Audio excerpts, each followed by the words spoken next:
Have you ever shared a problem with someone, only to be told, just stay positive, or everything happens for a reason? It's these moments, often subtle and well-intentioned, where what's meant to uplift can instead feel dismissive. Think about when you're grappling with a life-changing decision, and instead of a listening ear, you get bombarded with platitudes like, "You'll get over it," or "Others have it worse." Today we're diving into a complex issue: toxic positivity. This is about those times when relentless optimism overshadows real emotions, leaving us feeling misunderstood and isolated. We're not talking about the general encouragement or the usual pep talks. It's more about those instances when the pressure to appear happy or optimistic can actually invalidate genuine human emotions and experiences. Let's shine a light on these moments and learn how to spot and handle them. Toxic positivity can be tough to recognize because it's often wrapped in good intentions. It's when someone glosses over your hardship with a cliché like, "Look on the bright side," without acknowledging the pain or struggle you're going through. This might seem harmless, but it can feel like your feelings are being sidelined or ignored completely. Or that moment when you're grappling with anxiety, and the world tells you to just relax or worry less, as if it hadn't crossed your mind, as if your emotions are a switch that could be flipped off at will.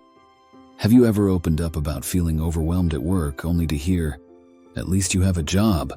Or perhaps you've been grieving, and someone told you to focus on all you still have, implying that your sadness is somehow ungrateful. These are classic examples of toxic positivity.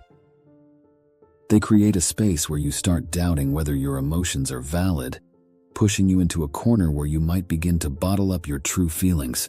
It's like walking on a tightrope where you balance your authentic self on one side and the version others expect on the other. Dealing with this kind of environment can be exhausting, leading to increased stress and even depression. You might start believing that you should always appear happy, and that admitting to feeling scared, anxious, or sad is a form of weakness. This facade of eternal happiness is not sustainable.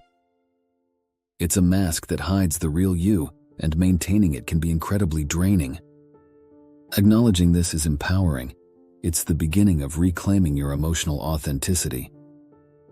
It's important to recognize these red flags in interactions.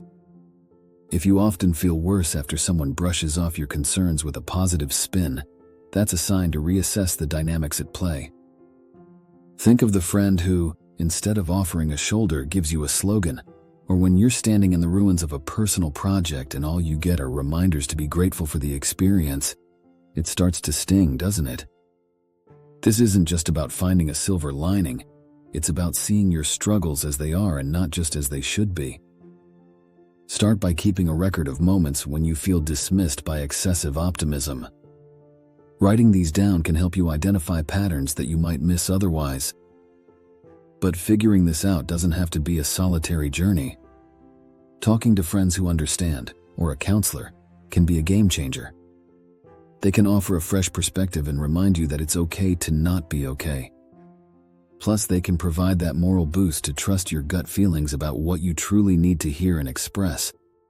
In moments when life's uncertainties are overwhelming and you're faced with the "everything happens for a reason" rhetoric, give yourself permission to say, "I'm just seeking understanding and comfort right now, not reasons or solutions." Now, setting boundaries is crucial. This means being clear about what kind of support you find helpful and what you don't. For instance, if someone repeatedly minimizes your feelings with toxic positivity, let them know gently but firmly that while you appreciate their intentions, you need a different type of support. Also, try to cultivate environments where all emotions are welcome. Engage in activities that allow you to express yourself fully, whether it's through art, writing, or deep conversations with trusted friends. The stronger you feel in your emotional authenticity, the less likely you are to be swayed by toxic positivity. Practicing assertive communication is another strategy. This means expressing your thoughts and feelings openly and honestly, without aggression or passivity. For example, instead of shrinking away when someone dismisses your feelings, try saying, "I appreciate your perspective, but I really need to talk through these feelings, not just avoid them." Lastly, remember it's perfectly fine to seek professional help. Emotional complexities can be daunting to navigate alone, and a therapist can offer strategies to deal with not just the external pressures of toxic positivity, but also the internal conflicts it may cause. To wrap up, understanding and dealing with toxic positivity is about respecting your full spectrum of emotions. Remember, it's not just about resisting negativity, it's about embracing the truth of your experiences without compromise. You deserve to be heard and supported in a way that acknowledges all parts of your emotional landscape.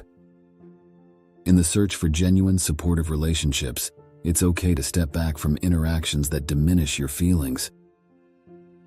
Recognizing and standing up to toxic positivity is a significant step toward healthier, more fulfilling connections. Take care of yourself and remember, embracing your true feelings is not a weakness, it's a strength. You're not alone in this journey.